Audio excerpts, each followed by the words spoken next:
Inspired moment today. Uh-oh. I was reading last week about a study that indicated that more than half of all Americans do not know anybody close to them that disagrees with them politically.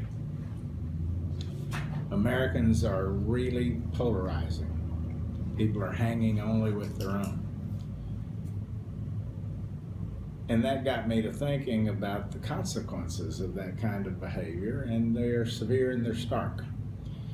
First of all, in our business, we depend upon convincing strangers to do things that we want them to do. And if the only people we really understand are people just like us, we're not going to be very good at that. And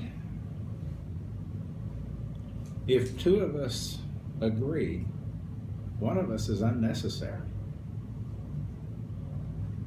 I'm not going to learn a damn thing from anybody that thinks just like I think.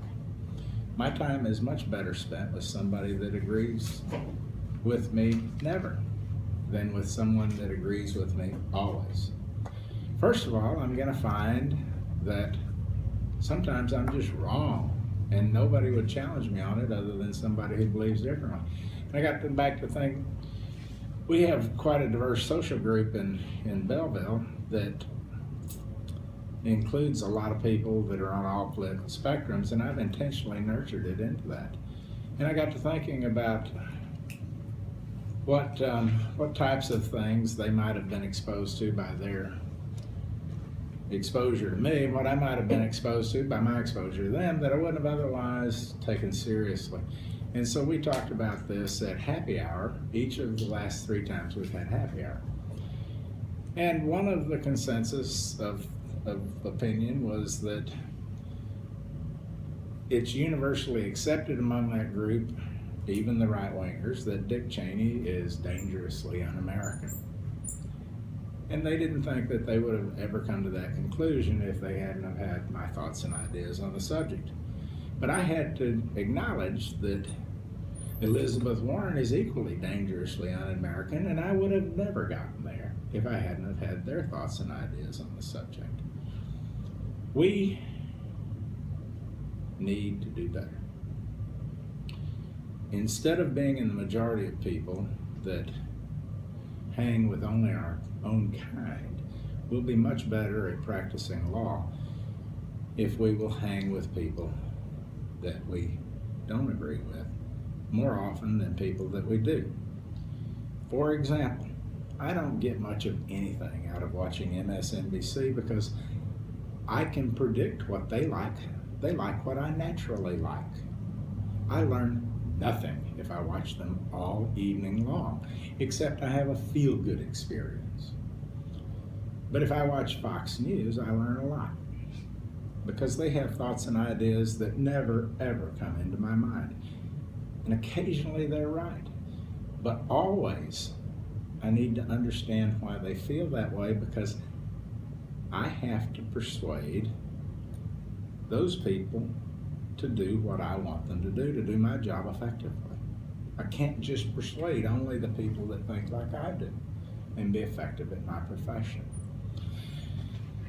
We've got to find a way to not be offensive to those that have polarized in the other direction, so that we can bridge gaps. And we've got to find a way to find it nurturing and fulfilling to us to spend a lot of time with people who don't think like we think. I believe that will be seriously beneficial to our office, but it's desperately needed by the country. 40 years ago, the politicians in Washington were notorious for having very close friends that were of the other party. Nobody does that anymore. And it's filtered down to our level in our communities. And it has to stop. And we might as well be part of the solution and start. I challenge everybody to figure out how to make 5 new friends in the next month, intentionally selecting them because they are not the kind of people we are. and see where that takes you.